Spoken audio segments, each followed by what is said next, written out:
Good morning. Hi, come on and sit over there, will you? So somebody sit on this side so I can say hello to them. All right, good morning, everyone. I'm trying to check to make sure we are live on our Facebook group as well. I just want to make sure it is live. So good morning, everyone. I'm Melissa Schwartz. I'm the managing broker of the Paradise Valley Realty One Group office. And we are going to talk about the buyer broker agreement. So I hope we've got lots of folks online.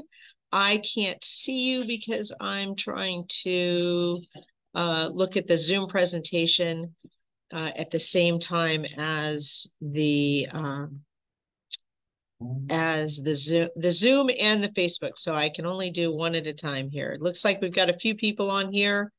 I have to confirm that, and then let me share my screen.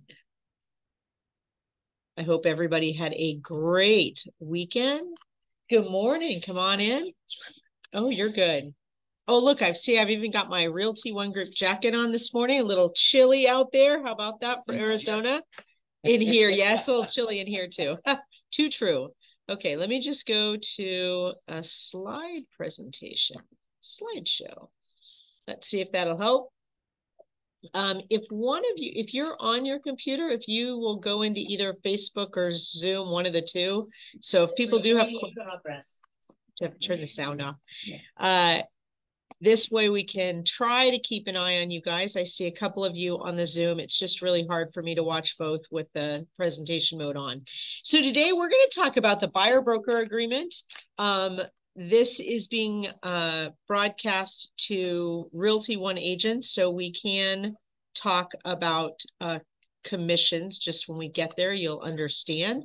All right, I got to zoom this guy out of the way here. Let's see if that'll work. All right, we're talking about the buyer broker agreement. It's an exclusive employment agreement. I'm going to go through it section by section rather than pulling it up in my system, but I can do it that way if you'd like. Pretty much this gives you the opportunity to fill in these different blanks. I obviously can't do that. Whoops.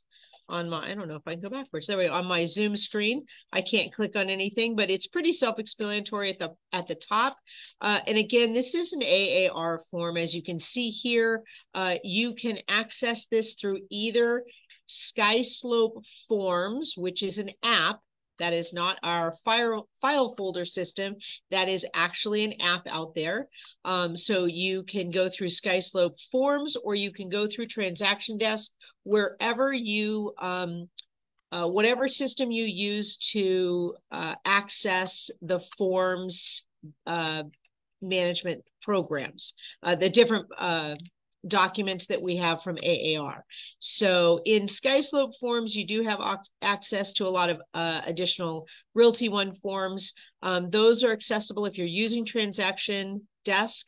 You need to go get those forms out of SkySlope where we have our working documents. And I'll show you that to you later if anybody has any questions. But let's get started with the buyer broker exclusive employment agreement. This has been on the conversation for a lot of folks recently in terms of the litigation that's going on, and is a good form to be aware of. I'm going to ask the people that are here, how many of you have used a buyer broker agreement? All of you, yes, rock on. Well, then you're already going to be here. Oh, and thank you, Justin. I can see you on there. I don't know if I can see anybody else. Let's see if I've got anybody else on there. I think you're the only one with a camera on. So, okay. So let me move that back out of the way. All right, very top of the form, very self-explanatory. Your buyer or tenant, and yes, I did say tenant.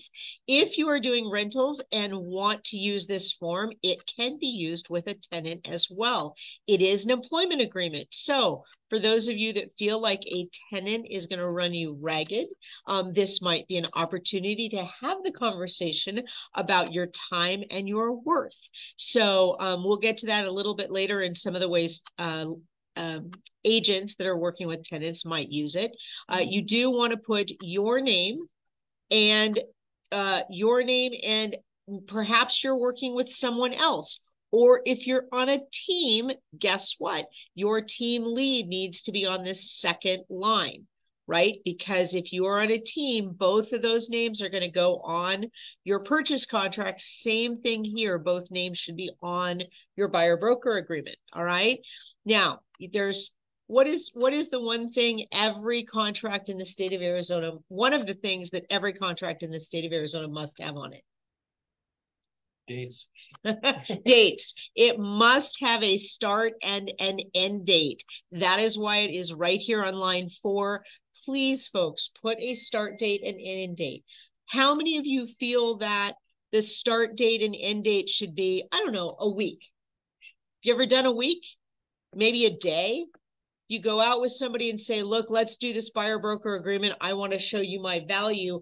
I'll have you sign this for just today. I have heard of agents doing that just to get them in the car and get them out there to show them what you are going to provide to them. That's an option. But don't forget, if you're doing that, then guess what? You need to go back and extend that so it continues past that date. You wouldn't want it to end when you go home. So, but that is fine. That is a possibility, and you can do that. All right. Next, we have employment, right? This is between the buyer and the broker. Buyer agrees to, well, this is a description of what are you actually being hired to do? Are you looking for residential, land, commercial? What could go in the line other? Multifamily. Multifamily, correct. You could do multifamily. You could put rental, but residential would probably cover that. If you're doing that, residential covers for both. So those are possible. But what I really want to draw your attention to is line 8 here, because it goes on and says within the following geographical area. What should you put on line 8? For most of us here, Maricopa County or Pinal. Justin? Pinal County. Pinal, right? Because for the most part, our Arizona Regional Multiple Listing System covers Maricopa and Pinal counties. So for those that don't know, the town of Maricopa, or the city of Maricopa, is actually in Pinal County. And many of you do cover the city of Maricopa, as well as some of the other places right along that edge of Maricopa and Pinal. So I've sold in Florence, Casa Grande. So, you know, as you're heading down in that area, and I know we're expanding a little more, you do have other areas that are right on that border. This does not mean you're heading to Tucson, which is a totally different county, but Pinal and Maricopa are 2 that you would probably cover. If in fact, you know, that person is only going to be looking in Maricopa County, that's fine. Put Maricopa County, but put in a geographical area. Why? Because obviously if they change and go move and purchase someplace else like Flagstaff, your buyer broker agreement would not be applicable up there because that's not an area of your expertise. While you may not be happy that they chose to switch locations on you, you really can't hold them to this buyer broker agreement and wouldn't want to. Okay. So B, really, really important here. What is your role? Your role as the broker here is to negotiate at the buyer's direction to obtain acceptable terms and conditions for the purchase, exchange, option, or lease of the property. There's your rental. It's covered in that commentary. Now, so we talk about this, and if you think about it, this is what the buyer is asking you to do. Now, if you talk to a buyer and said, I would like to negotiate on behalf of you, can I do that? What do you think they're going to say? Well, yes. There you go. Yes, they're going to want to have you negotiate. I mean, that's one of the keys of asking for this. Is it easier to ask somebody if you could negotiate on their behalf rather than saying, would you pay me? Yes. Okay, so if you notice, we start with what you're going to do. And you're going to negotiate on their behalf. That's the point of this document, right? It's to establish that you're going to work on their behalf. Then that you're going to assist the buyer during the transaction, and this is key, within the scope of the broker's expertise and licensing. What do you think this covers in a purchase contract when you start talking about within your scope of expertise? What is it making sure that you avoid down the road, that we're protecting you? Any guesses? Stepping outside of your area of expertise. Correct. In what areas of the contract? Can you make a guess? What's the biggest area agents love to step outside their expertise? Inspection, right? Are you an inspector? Nope. No. Are you knowledgeable on construction laws with the city of Phoenix or the city of Scottsdale? No. No. So when you're asked to call about permits, are you the one that's going to make that call? No. Why? Out of our area of expertise. Not in your area of expertise. And in fact, you can refer back to that buyer broker agreement specifically says you are to assist them within the area of your scope of expertise and licensing. All right. So we are going to, you know what, the one thing I did not bring up earlier is oftentimes people think about this, and it depends on your comfort with your client. But this is kind of like a marriage license, right? And Mandy had a fun way of joking about this, saying, you know, it's kind of like the marriage license, and you're marrying the person for a specific short time, all right, and that you want them to be there to assist you, but not do things out of their area of comfort. Right. But also both of you have to be responsive to each other, okay? But it is a short-term contract, all right? So kind of fun little twist there. Okay. I like to think of the buyer broker agreement as one of 3 documents that you are going to work with your buyers when you first meet with them. What do you think those other 2 documents are? I'm cheating because you've got one on the page here. Agency, right? What would be the 3rd document?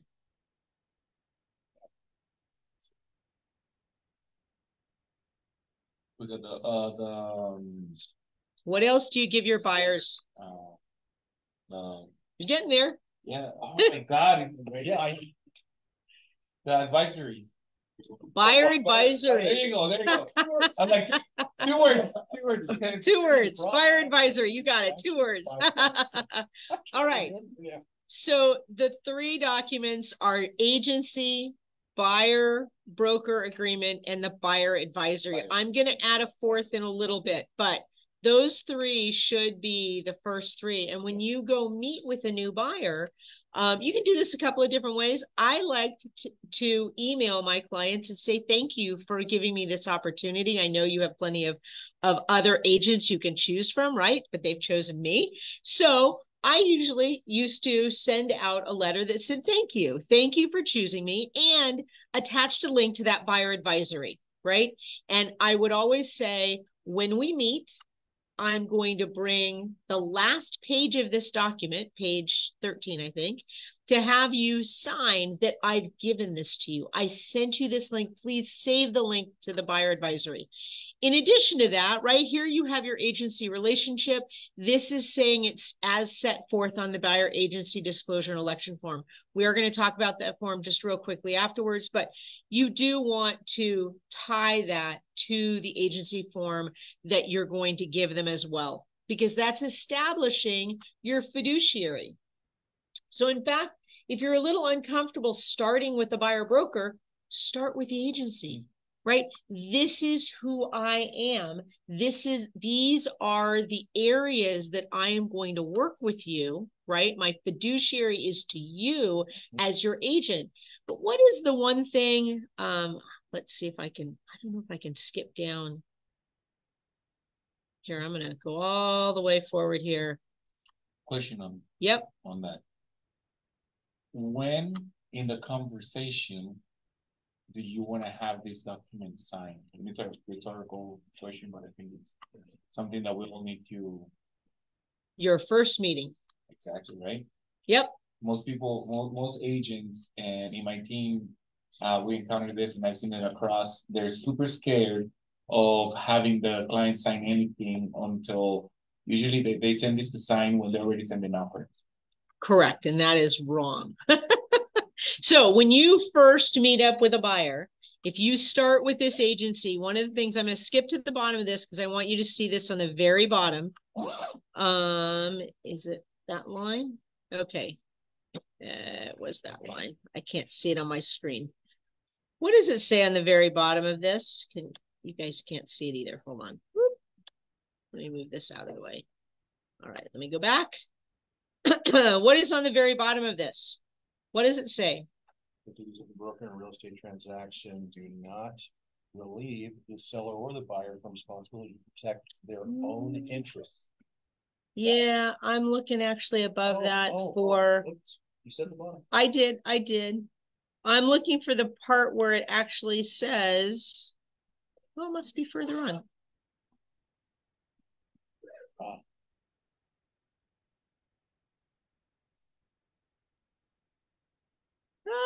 Where is it? There we go. The undersigned buyer acknowledges that this document is disclosure of duties. This document is not an employment agreement. Okay? Because the agency is not an employment agreement. What is the employment agreement? I'm going to bounce all the way back here. The buyer broker. The buyer broker, right? So if you start with the agency and talk about those things, then you can go on to the buyer broker and review that employment agreement and ask for that contract to have the buyer work with you. You are committing your time to the buyer and you are asking the buyer to commit their loyalty back to you, okay? So if we look at this, we go on to a retainer fee. Now, there are some agents that do like retainer fees and there are others that do not. When would be times when you might ask for a retainer fee? And why? Amy, if you open your mic, you can actually talk as well if you wanted to answer. So when would you said you love retainer fees. Mm-hmm. You like retainer fees? I'm doing high-end properties, absolutely. That's on your Okay. marketing budget. I actually used to do them in like anybody. This is for buyer broker. Buyer broker? Yes. That changed that answer. Eric was saying on high-end properties, but that was for his listing agreement. So when did you say? It's the same for. I personally, I would do it at kind of from the first the actual business meeting that I had with the client. I would put in there like there was a $450 retainer fee. So do you have something called a standard of practice? In our previous brokerage, we would do that because it was about the time that a lot of people would show 20, 40, 50, 60 houses. Mm-hmm. They will bounce. And they would bounce. Okay. But so here's the problem with that.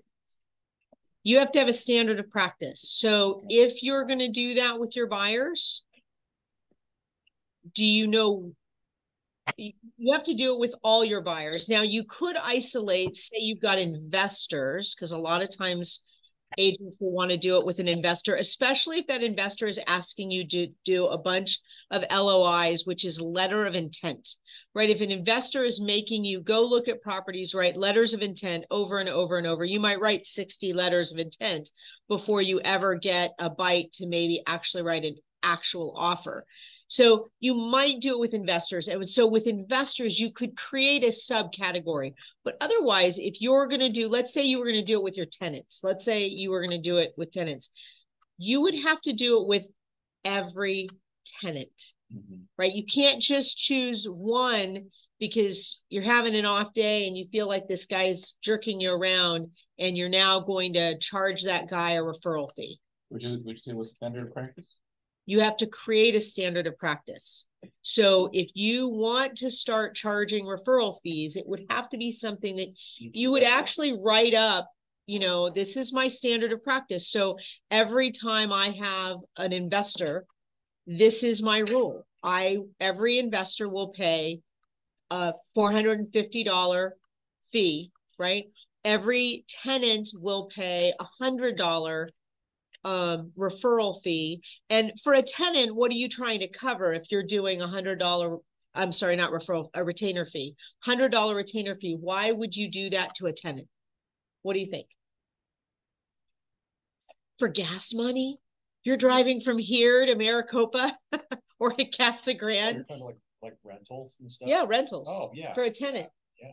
So, but again, you would have to do it with every tenant. Are you prepared to do that? Standard practice, have something with them. What is your standard of practice? Now, could you possibly say, okay, if somebody is looking in Buckeye or Casa Grande, that is a certain distance away, and to anyone that is searching in that area, then I'm going to charge a retainer fee. You could. The challenge with that is what happens if they then switch, or vice versa. You have somebody else that's looking here, and then because prices don't line up, they all of a sudden are shifting. Are you going back and changing and saying, now I need a retainer fee? Who is the retainer fee written to, by the way? To the broker. To the brokerage. Always to the brokerage. Has to go to Realty One Group. Do we take any fees out of that retainer fee for the brokerage, or does it go right back to you directly?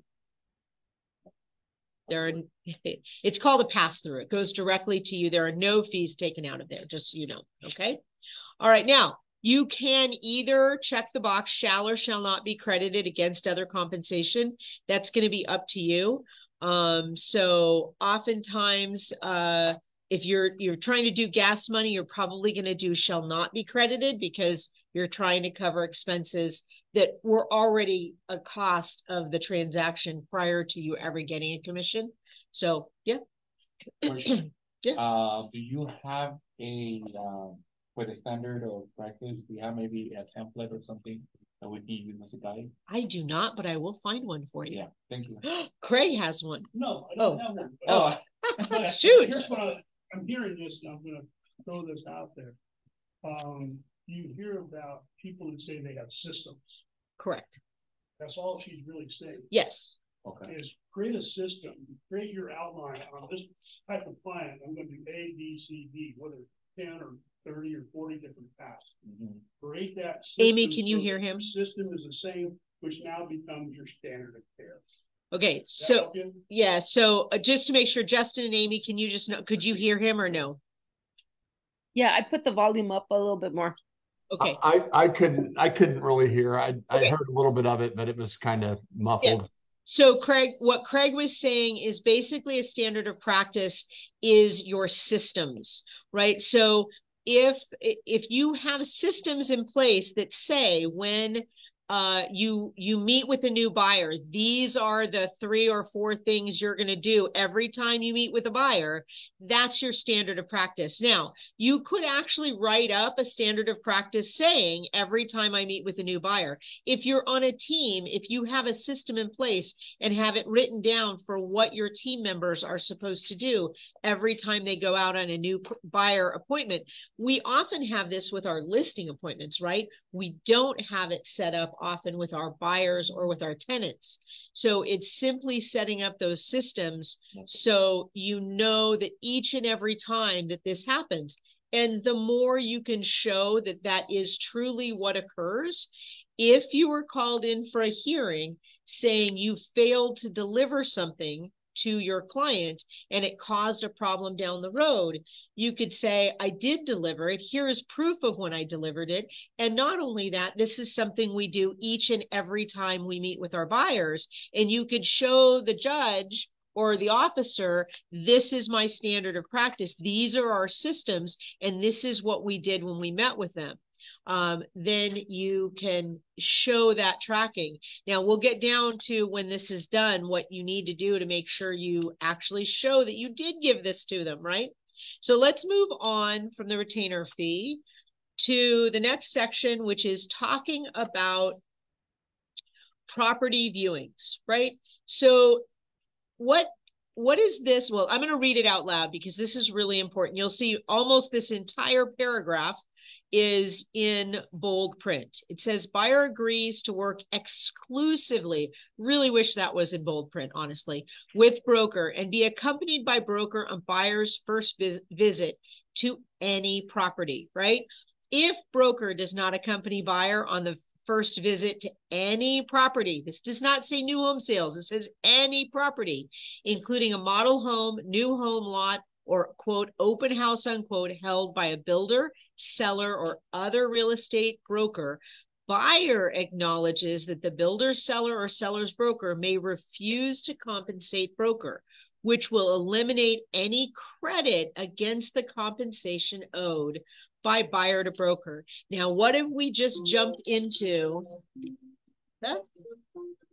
What have we just jumped into in terms of these discussions, right? Dollars. This is the first time we're talking about dollars, right? It's talking about a credit. But what is important about this section is this is your procuring cause. Have you ever heard about procuring cause? Mm-hmm. Right? So does anybody know what procuring cause is defined as?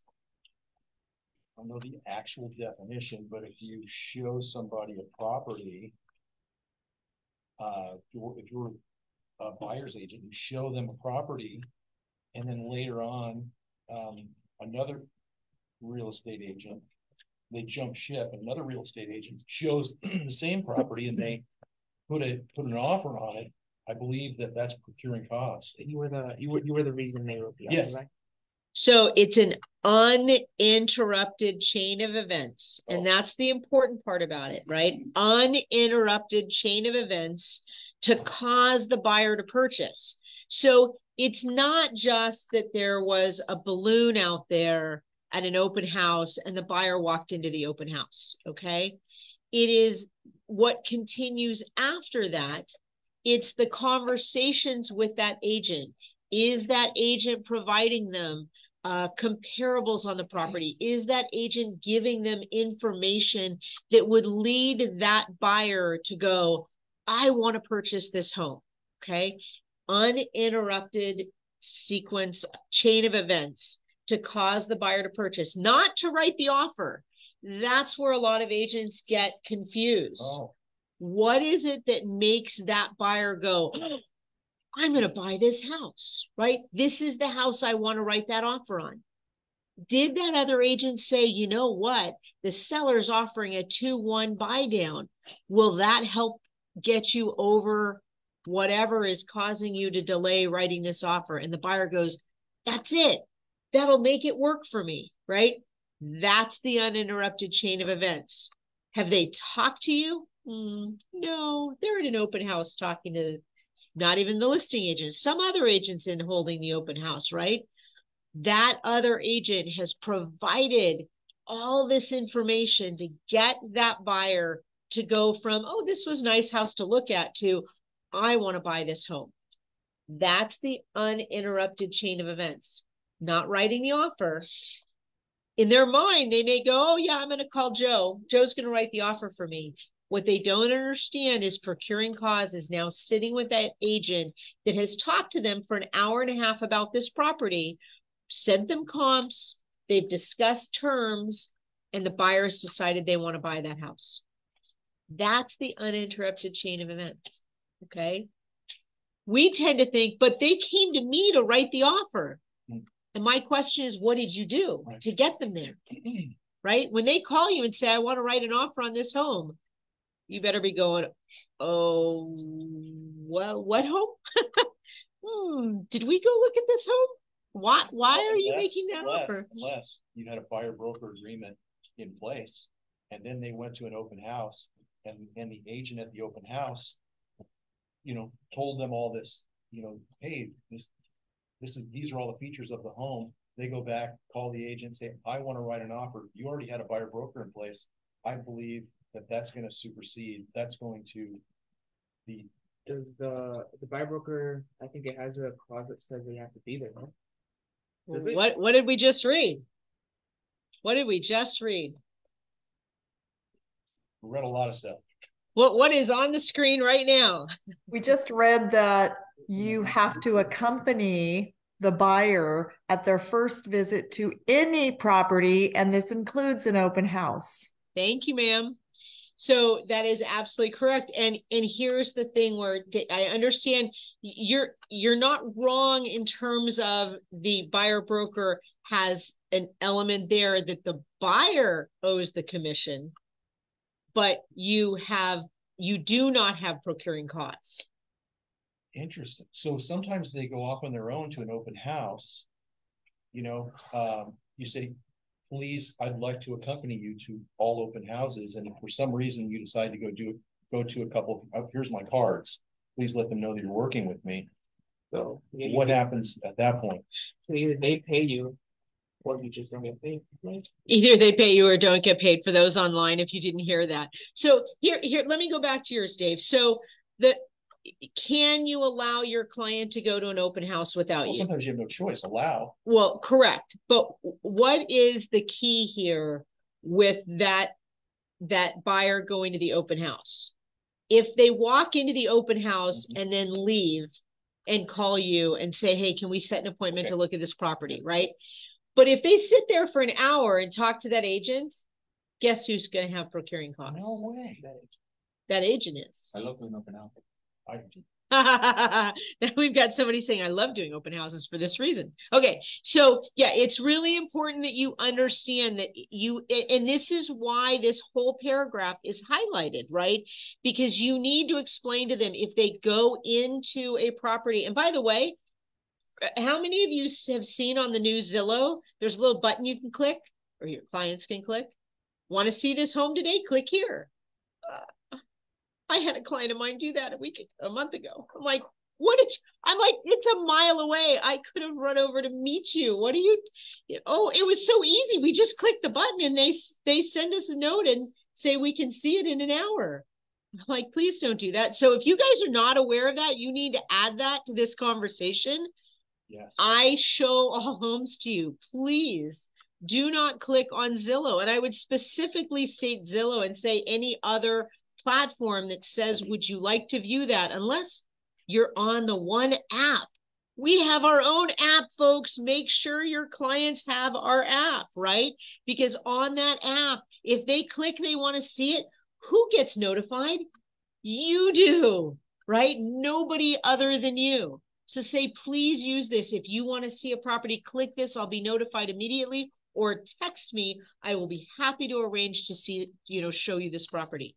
May I offer some feedback from the clients regarding, most of the clients that I get when they come to open a house and represent it, 70% of them are already kind of dissatisfied because the agent that they're working with is not as available as they wish it would be. So online, did you hear that? They hold a lot of open houses, and a lot of the people coming through the open houses are already dissatisfied. So please make sure you are keeping in touch with your clients. If you have searches in your system and they are opening those and you're seeing them open them, by the way, you can check the box that you're notified when your clients open up those emails. Follow that and just make sure you're keeping track on top of that and talking to your clients. All right, I got to keep going. Due diligence. Once an acceptable property is located, buyer agrees to act in good faith to acquire the property and conduct any inspections, investigations of the property that buyer deems material and or important. Why do you think we're saying that the buyer agrees to act in good faith? What do you think this might imply that happens frequently with buyers after they're under contract? Vaz, have you ever had a buyer say to you after they're under contract, hey, this listing on Tatum Boulevard came up. Can we go look at it? Yes. Is that the buyer acting in good faith? I just want to see what it's like. I'm in my inspection period. I can cancel at any time, right? Is that in good faith? No, it is not. Can they write another offer if they are under contract currently? Unless they have the money to actually afford another house. Unless they have the money to afford two houses, Boz, you are absolutely correct, right? But otherwise, are you writing a second offer while they're in one?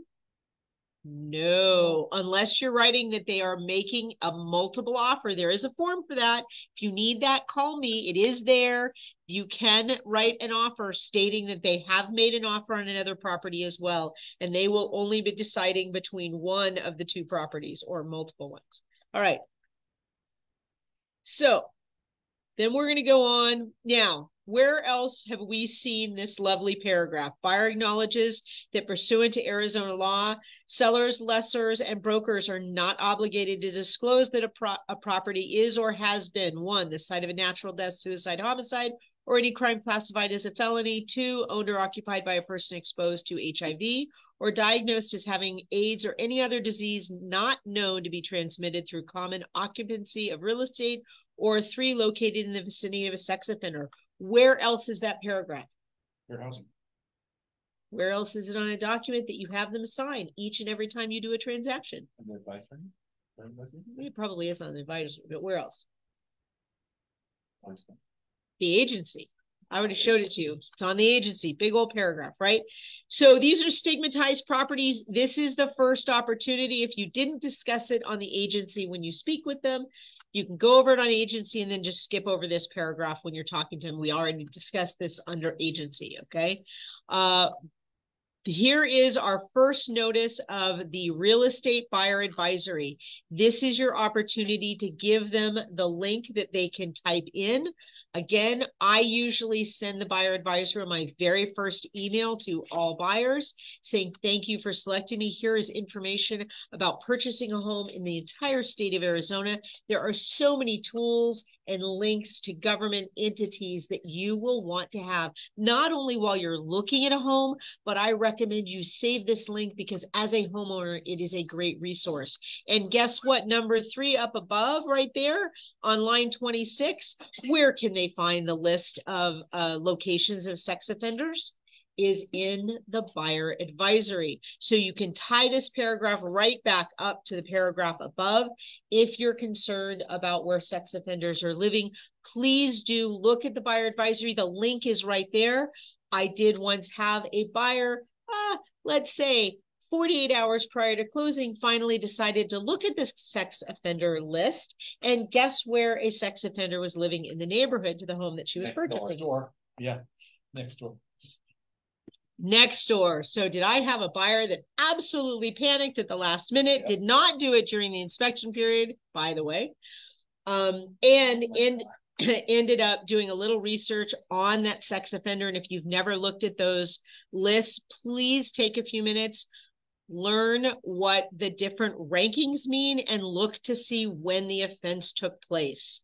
This guy had committed like a class, is one the least of, I think 1 is the least of, I don't remember which way it works, but well, sometimes it could even be like, from what I understand, somebody that like urinated in public or something. You know what I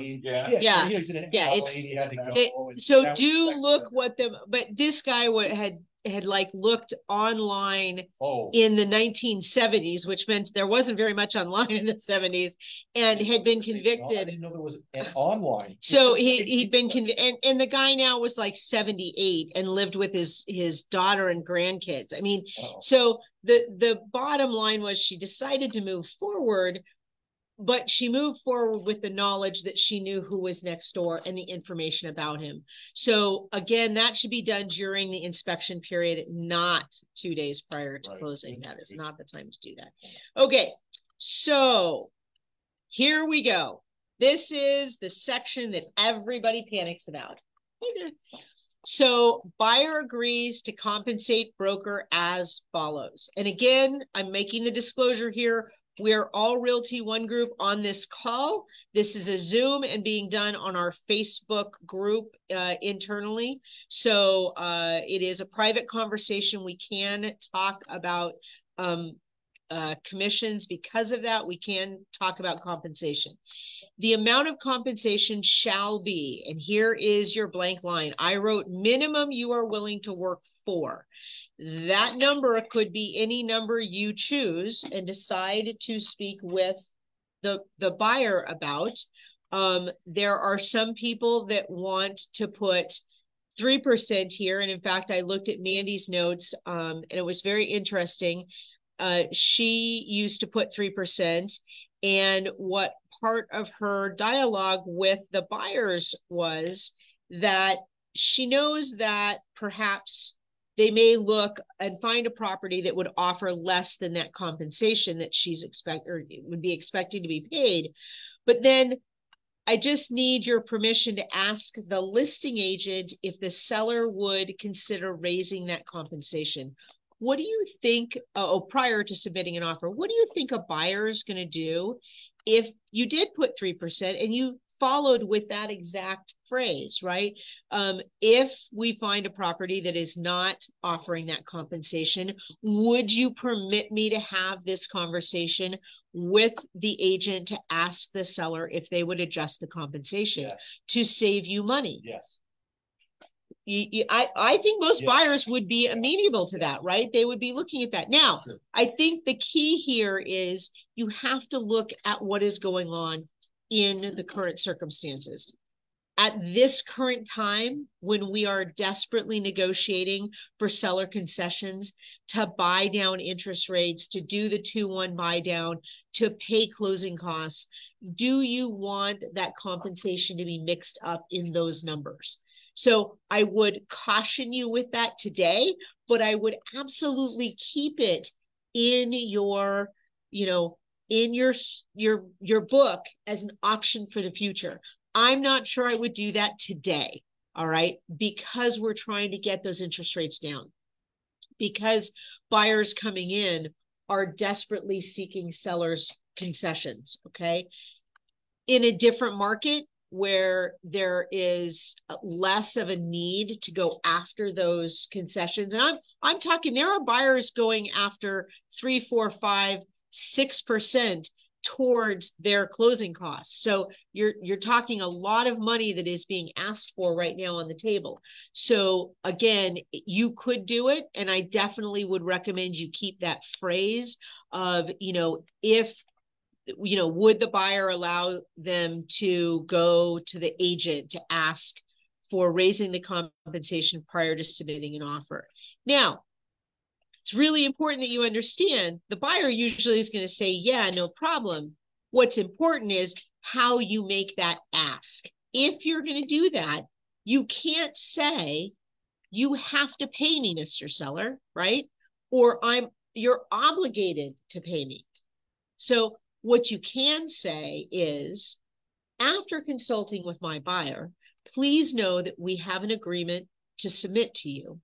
They have asked me to direct to the seller they would like to put in an offer, but only in the event the seller would cover my compensation, which would raise the compensation to this amount, right? So if they're offering, say, 2.5%, and you're asking for 3%, it would raise it 0.5%, okay? That would be the conversation. And guess what? The seller can say no, but you can ask. Okay, you've done it? Absolutely. Awesome. So again, I do think that's an option. So depending on what you want to put on that line, you absolutely could put 3%, or you could put 2.5%. Let's say they're only offering 1%. I mean, at that point, you want to be able to have that conversation, right? So what's especially important for you to know, however, is if you are showing a property and your client loves the house, you need to share with your buyer if the compensation is not matching your buyer broker agreement, right? So I have seen $1 on the MLS. Justin, did you have a question? I'm sorry. I do. I do. So listen, you'd said, when you're talking to the agent, we'd like to submit an offer only if you're saying we're not only going to submit it if the seller is willing to up the ante to go to our 3%. Well, you have to present it that way, because if you say we're going to submit the offer anyway, you're never going to get that response. Right. I understand that, but when you say here's the thing. I thought commissions could never get in the way of a sale between buyer and seller. And that's exactly what you're doing right now. If you're saying, I'm not going to, only if we're doing this, am I going to submit this offer? Well, it's not under contract yet, and your buyer has instructed you to be able to ask for that Okay. prior to submitting the offer. Mhm. Okay. If the answer is no, what do you think you do? You go back to your buyer and say, they said no. Do you want me to submit this, knowing that the buyer broker agreement has that other percentage there? Your buyer's already agreed to pay. Right now, are you going to pursue that or not? That's up to you. But that's where the conversation goes. Okay.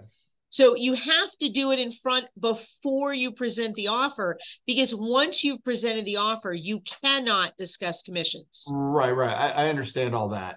My whole thing was, I thought that you couldn't allow your commissions to get in between a buyer and seller But you asked the buyer before you submitted. if they wanted you to ask the seller Right. just the commission. Okay. Buyer's instructing you to do so. Okay. Okay. So it's with their instruction. It's with their instruction because you have this buyer broker agreement. Right. But now think about it. Think if that listing was 1% and you had a buyer broker for 3%, the buyer has to know that there's a 2% difference there. Right. Because if they're writing that offer, they have to know they're agreeing To pay you the other 2%. That they're on the hook for 2%. Right. Right. Absolutely. So you have to have that conversation with your buyer before you submit the offer. And if they don't want you to ask for anything from the seller, they can say, no, we're going to cover the 2%. Do not talk to the seller. We've got you covered. And that's fine. Okay. Right. So Okay. it's a opportunity for that conversation. And you do need to have that conversation with your buyer. I do think that that's the challenge with this document, is what a lot of agents want to do is sign the document and then shove it in the back of the drawer. Right. And hope it doesn't come back up again. Right. But the reality is it needs to be part of your conversation. Of How course. do you interact with your client? And the one thing you cannot do is you cannot not show a property because it says they're only offering $1. Okay. So if they're only offering $1, you have to be talking to your buyer, just like we had to when we were doing auction sales, right? Somebody wants to go write an offer at an auction. Yeah. They're paying the buyer broker agreement. I've actually mentioned that. I said, it says $2. And yep. Did you mean 2%? And then, we have that conversation and I say, I have a buyer broker agreement in place. I'll have that discussion with my client. I kind of doubt my client would want to make up the difference. Are you sure that's what you want to? And they'd be like, I meant 2% or whatever. I don't know. Right. So he's just saying on one that had $2, he called to double check that it wasn't 2%, and then said that, he would talk to his buyer that I have a buyer broker agreement in place. I will talk to the buyer to see what they want to do. So again, it's an opportunity for conversation, and that's the conversation we do need to have. And folks, we are going to have it more and more. Yeah. Right. It is important. Now, I will say, if you are not aware, if you have a VA buyer, you cannot do a buyer broker agreement with your veterans, just so you know that. So if you have a buyer doing a VA loan, you cannot do the buyer broker agreement because they cannot be held to pay for services. All right. So I'm going to quickly move on here.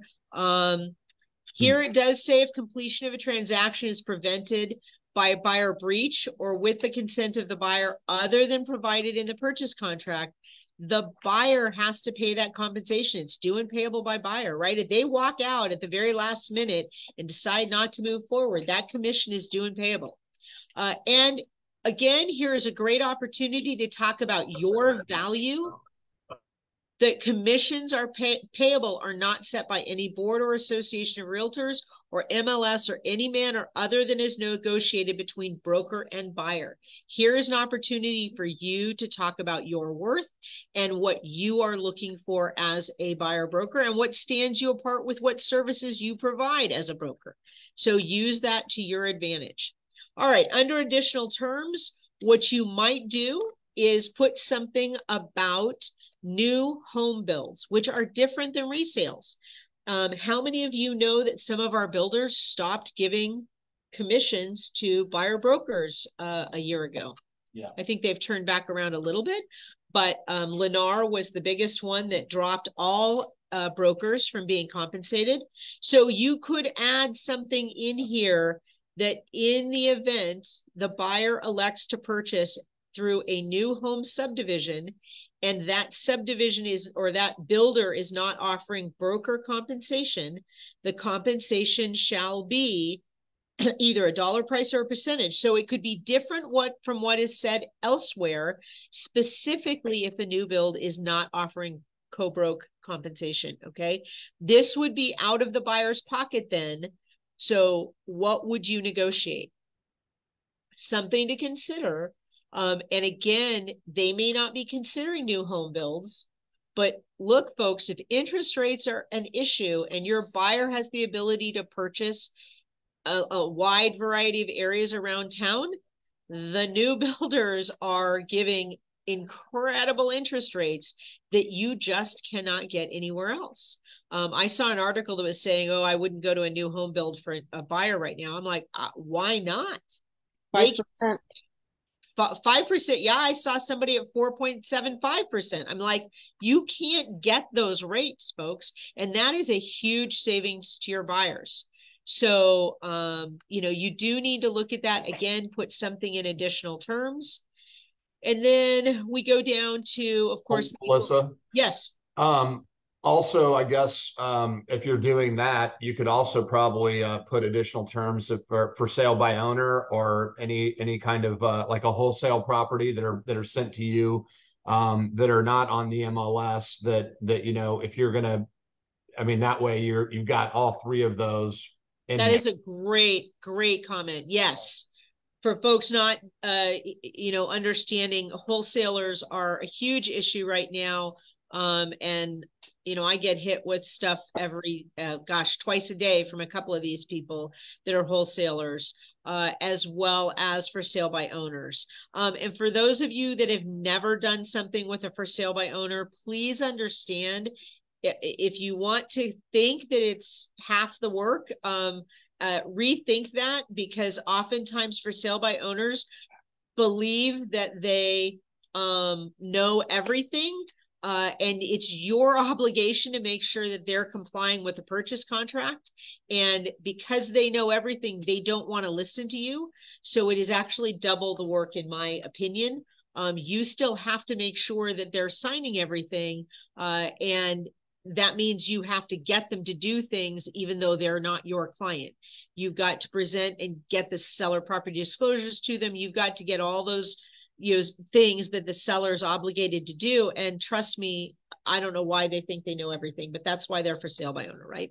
So keep that in mind if you're going to go that route. There's a question in the chat. Oh, question in the chat. I'm sorry. I did not have the chat open.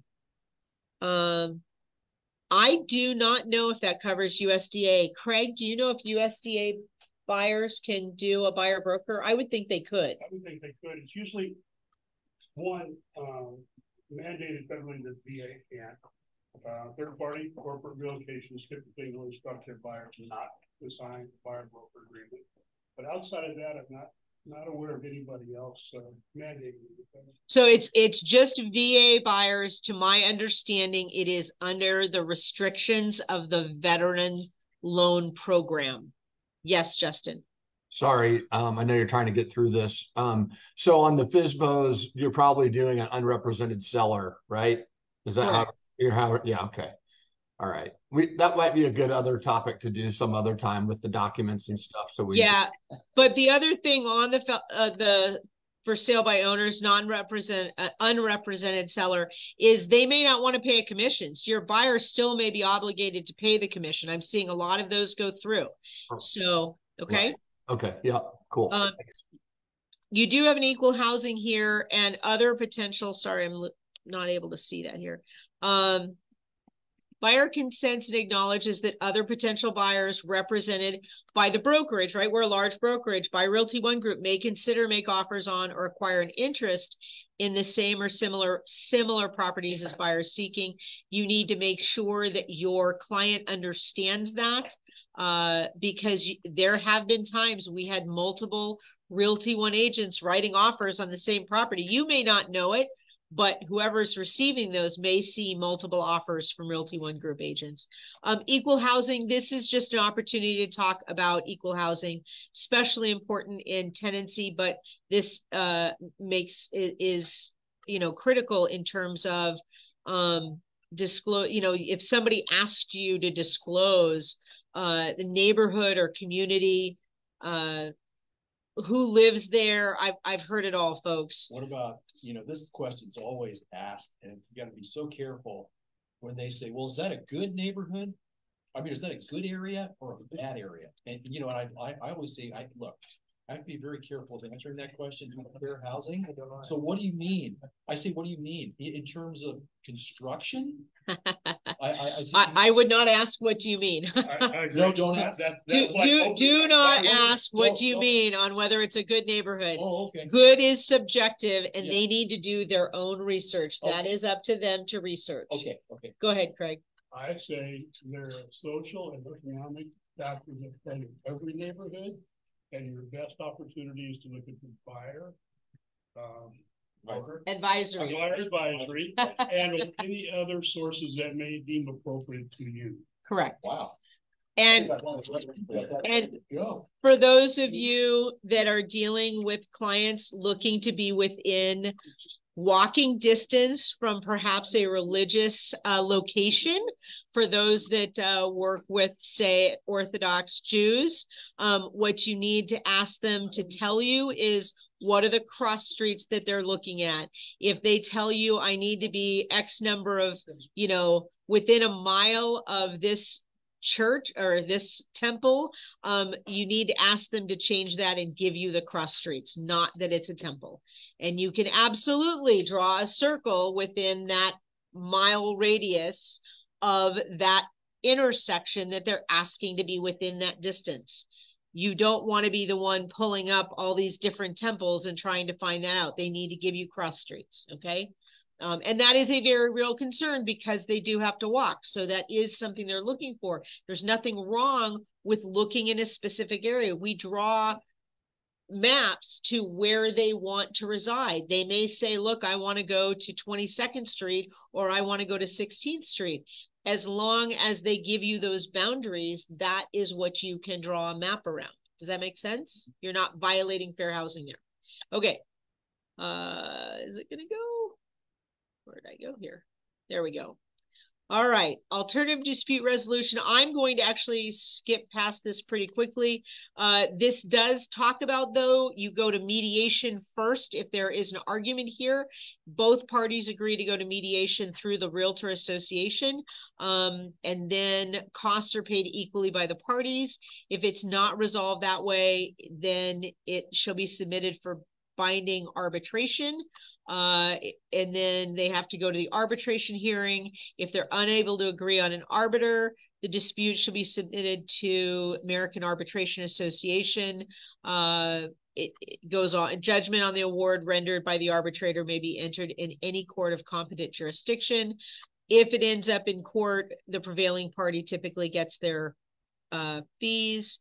Arizona law covers this document. Now, this is the entire agreement. Let's see, between buyer and broker shall supersede any other written or oral agreements between buyer and broker and can be modified only in writing. Why does it say any other written or oral agreements? So if you've had a conversation with that buyer and verbally said something, this document will now clarify and possibly correct something that was misunderstood verbally. That's why we put it in writing, folks. Make sure it's in writing. Now, capacity buyer warrants that they have the ability to enter into the agreement and negotiate on their own behalf or behalf of the party the buyer represents as appropriate. Buyer agrees to these terms. And then we have the bottom, right? Signatures, very important that everybody sign. What is necessary after signature? Can somebody tell me what's necessary? Date. Yes, the date. What else is necessary?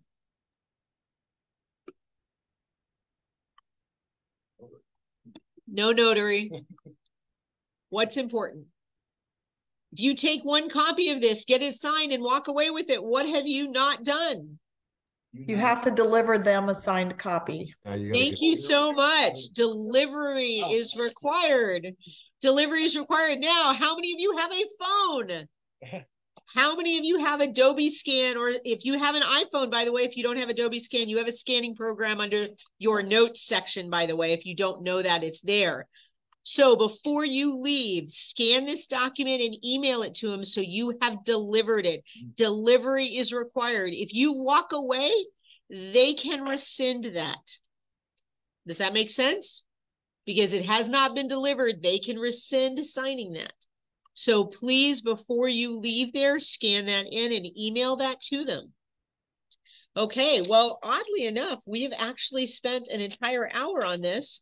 If you're willing to hang on, I will go over just a few more documents because I actually had some other things to talk about. The buyer advisory was one of those, and I was really just going to touch on it briefly. It was modified in March of 2023. Make sure the version you are using is March of 2023. What is the part of the buyer advisory that Realty One Group requires to have in SkySlope? Does anybody know? The part with the signature, just page 13 is all that we need.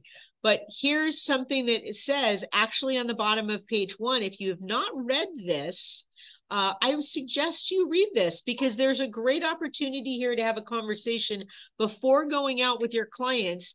And it's under the please note. It says the property may be subject to video and or audio surveillance.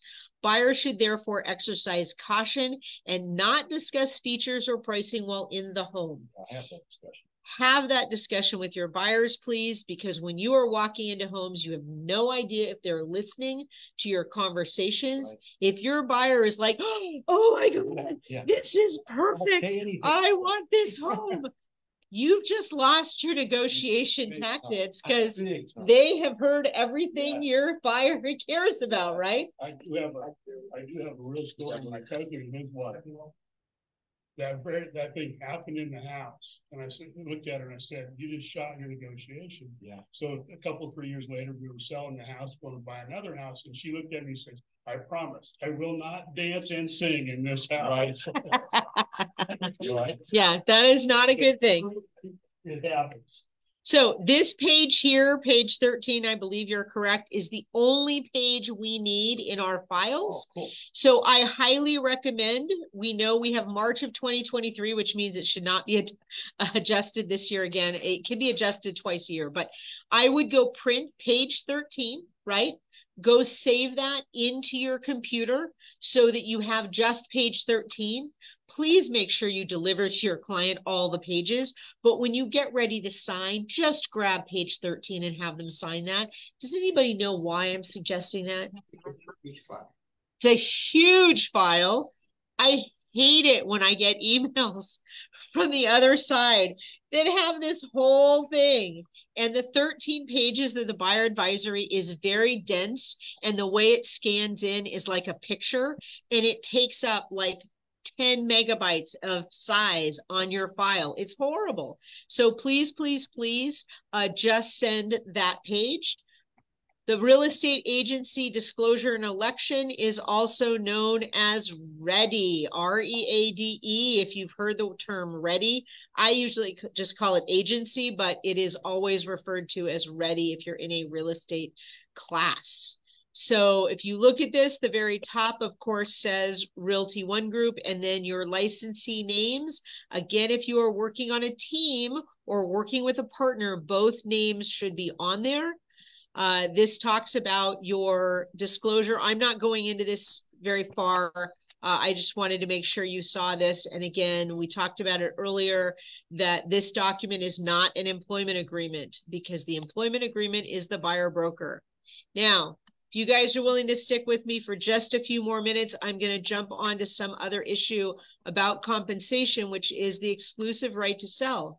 Recently, I've had a lot of agents be surprised when I've had a conversation about taking an ER and about how compensation is split up. How many of you have looked at an ER? And I mean, this talks about the agreement, sale, the price, the terms, that's fine. But then let's get to compensation. Again, here's a retainer. If you're going to do this, just make sure you're being consistent, standard of practice, who's getting a retainer. Now, let's go to this section really quickly, commissions. So on a commission, it starts with line 39, sale, percentage or a dollar price, right? And we can put whatever we like there, but what is the amount that goes into either of these lines? This is the amount to cover what parts of the commission? Can somebody answer that? Both parts. Buyer, broker and seller and listing agent commission. But you notice we talked about there are two commissions there, right? Correct. And then under cooperating broker, it talks about what goes to the cooperating broker, right? So as a listing agent, how you discuss and sell yourself as a broker is up to you as an agent. So oftentimes back in the day, look, I've been doing this 26 years. So back in the day, I remember hearing of, oh, well, I always, I won't take a listing for less than XYZ percent. It was always funny to hear that because they would always talk about this total commission amount. But in reality, there are two commissions. And today, our buyers and our sellers can see those commissions, right? So I'm going to jump out of here real quickly, and I'm going to jump over. Please tell me if you can see this once I find my Flex system here. Does everybody notice we now have to log in? It's probably going to make me log in. If it's going to go, it's just being slow. So. Yeah, I don't know how they're doing it in Missouri, but just kidding. I don't know how they're doing in Missouri. So we do have two commissions, right? And again, both our buyers and sellers can see this breakdown. So what I want to show you, if this will move into this, is you're showing your sellers the comps on the recent sales and whatever is active going on. Well, no idea why that didn't go through. No, I want to show that. Thank you though. But yeah, no, I want to show if this will go in. So again, when you're showing your comps to your client, because you are sending comps on to your client, why aren't you going down and looking at what those recent sales offered as their co-brokes? Right? Let's say you got 10 that have offered something. Well, this is not going to happen. So we'll just go back to this screen. So let's say you have 10 sold listings and 4 current listings. All right. And in terms of that, you're going to go down and you have 10 sold listings. Of those 10, they offered 7 of them offered 2.5% and 3 offered 3%. Okay. And then of the 4 active listings, 3 of those offered 3% and 1 offered 2.5%. Why are you not having the conversation with your client? What do you want to offer as that co-broke? This is what has happened in the last, I don't know, month, 2, 3 months, whatever your comps are covering. And this is what is currently happening on the market. You are going to go up against these other listings. This is what is being offered. I think that, Melissa, I think that's a huge, important conversation. And so in my last listing when we went in to do the listing paperwork, I took those whole stats of everything active in that area and what they're competing against. I also took in everything that's under contract, and this is what the breakdown was, and everything that sold in the last 6 months. So they had the number of what were those sellers paying the co-brokes in the actives, under contract, and sold, and I let them make the decision. That's right.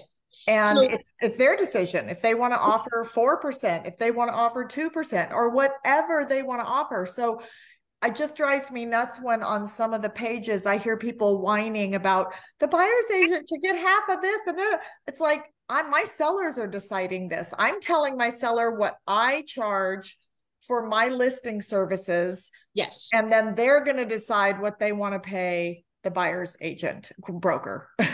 Exactly. And that is exactly what my point was. I have gone, this is many, many years, I've gone in saying, this is what I charge for my services. Now, you guys can charge what you want. That could be anywhere from, 1% to 4%. It's up to you what you want to charge for you. It could be 0% if it's a family member. That's totally up to you.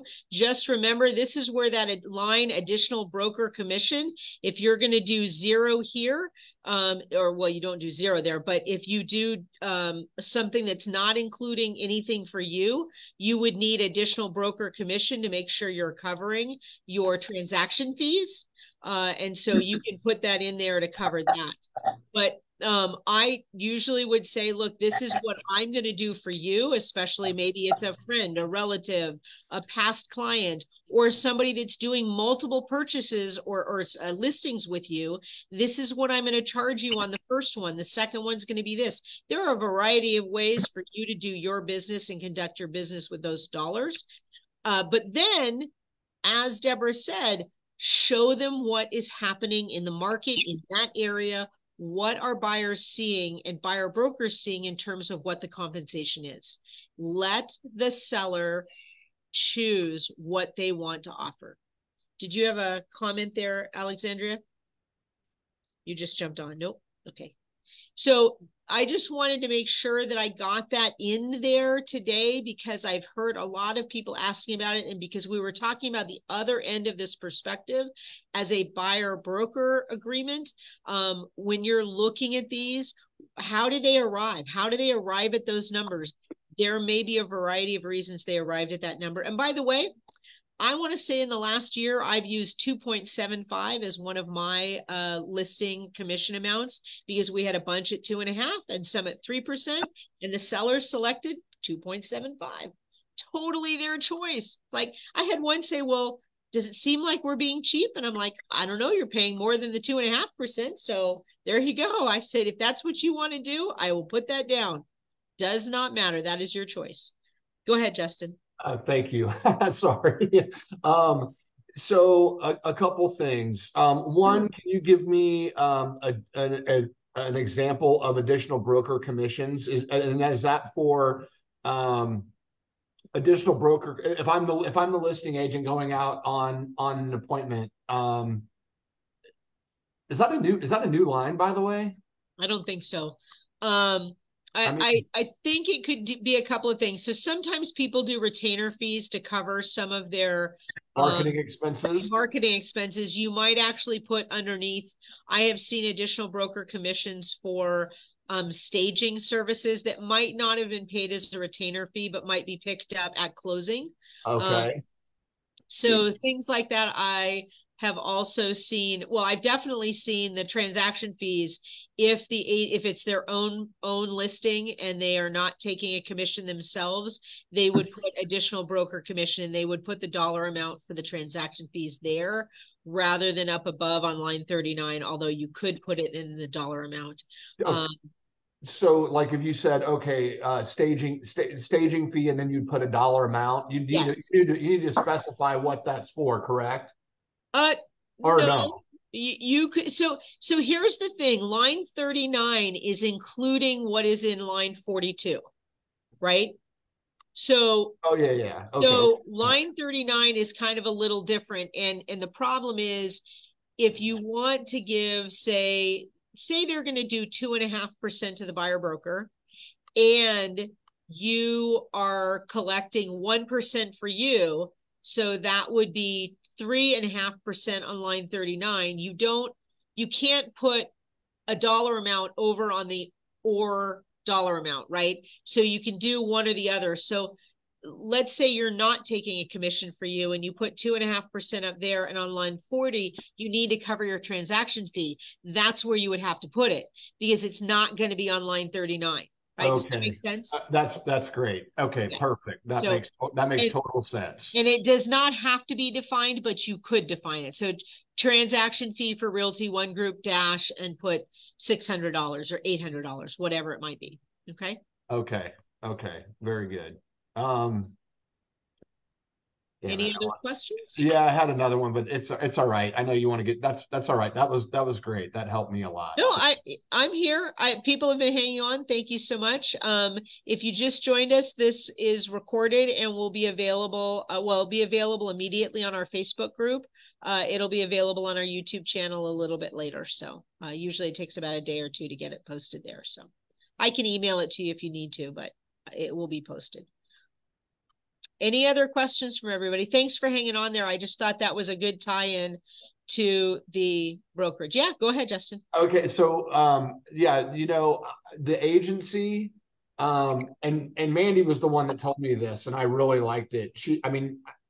Honestly, I need to print up 50 of these and just have them around. So if you're ever talking to somebody, it really does separate you apart, because I know 90% of the agents out there are not doing it. But if you said, listen, this is basically anything we have right now or we're talking about is basically between you and me. I can never come back here. I can't divulge this information to anybody else. I mean, a lot of times it's sellers, but even buyers, listen, this is not an employment agreement. This just says that whatever we say is between you and me, and it will go no further than you and I. And it's such a great document, and it really does separate you from pretty much the pack. Well, and I kind of looked through some additional notes on that. And one of the things I would say is, for those of us that think that this buyer broker agreement is going to be challenged, most people don't even know about it. And they're not going to challenge you if you give them justification of why you need this agreement to be signed. And I think we get so worried that somebody's going to deny us. And the reality is, if they're going to deny you, do you really want to be working with them anyway? Because the minute they get some deal, they're going to be gone anyway. So, help yourself up front to find a client that actually wants to work with you and not against you. You're there to try and help save them money, and they need to know that you're working on their behalf. You're negotiating on their behalf. If they don't want you to do that, do you really want to go drive them around for 5 weeks and then find out they went into an open house and bought a property on a new home build? There's nothing worse than getting that call. So I think you just need to work on this. I recommend you practice this. I recommend you sit down with somebody in your family or with a friend. If need be, we can set up some times to practice here where we get different agents that actually go over it, because there's nothing worse than sitting there going, okay, so on line 10, I'm going to be working on your behalf. Yeah, I'm going to negotiate for you. I mean, if you can't figure out when you get to line 10 that you are staunchly standing there and saying, I am going to work on your behalf, I'm going to negotiate for you. And if you can't look your client in the eye and say that, it's 2 sentences. Memorize those 2 sentences, right? There's some of it you can go back and forth. That's fine. But there are some key parts that you need to be able to connect with your client and say, look, this is why this is important. I want to negotiate on your behalf. Do you want me to do that for you? Because if you do, this is what we need to do, right? And that's why you need to practice. because you don't want to be stumbling over those keywords. You've got to practice that. Okay. Melissa, I just want to say that I remember the first time I presented this document and I was nervous about it. However, I think just for people to remember that be confident in the professional that you are. When you go to your doctor's office or your dentist, or you need your attorney to drop some documents for you, you know you are going to pay them. You know they are professionals and this is what they do for a living. People that work with you, be a professional, and there's no harm in saying, this is what I charge for what I'm doing for you. If you're afraid of that, I mean, that is just scary, because we take a lot of time and energy to become professionals, and the knowledge we have is of great benefit to our clients. And we should not be afraid or embarrassed to be charging money for our services and our knowledge. Correct. Thank you. You are absolutely right. I'm just trying to see if there was any chat that I missed. Somebody had something on chat. No, I don't think there's anything new there. Any other questions? I have a question in regards, we were talking about we have to show the buyers, help them with every single showing. If we cannot go and we have someone fill in for us to do those showings, does that still count for us? Yes. Okay, yes. Just wanted to double check that. Yeah, now it should be Realty One agent. Please don't hire somebody else. But you need to talk to that other agent, and please, whatever you decide you're going to do, put in writing between the two of you. If you have an agreement with somebody that, you know, I'll open doors for you, say on this side of town, you open doors for me on that side of town. We've got different agents that do a variety of things, and they don't charge anybody anything. It's just an agreed to, I'll do this until it gets out of hand, right? And so make sure you're clear on whether or not you're charging something. You can do a percentage, you can do a dollar price at closing and compensate them through closing. You can add other names. There are names on that line item. You can pay somebody $200 at closing and say, hey, thank you. But make sure you guys decide up front and put it in writing, so I don't get, hey, I had to show 20 homes for this person and they're not giving me any money. Well, you guys have to decide that before you start showing homes for somebody else. Melissa, can I jump in just a little bit? And this is a perfect opportunity for me to offer that service as well. So I built a team at the other brokerage I was at, and when I went on vacation, my teammate showed a home, and we had a percentage that we had agreed on, and it's a great way. It's a great way of handling stuff. You've got two people tackling it. Like Melissa said up front, we had a percentage. If I help you or you help me, it was more of a percentage, because that's what they taught us to do. It was a little bit more fair, but it is a great idea. Yep. And there are lots of ways to handle it. So if you want to talk to me about it, we can meet and discuss that. But there are lots of opportunities for that. And there are different ways to handle it. Just make sure that money goes through the brokerage, please. Okay. Yes, ma'am. Thank you. All right. Any other questions? Otherwise, I'm going to go ahead and let you guys go. Oh my gosh, I cannot believe I went to 11:23. Thank you. Thank you. I knew this was going to be a hot topic, so appreciate those of you in the office and those online. Thanks much. Justin, you have something? No, I just want to say thanks. Appreciate it. You're welcome. Thank you, guys. Okay, bye-bye. Thank you. Bye.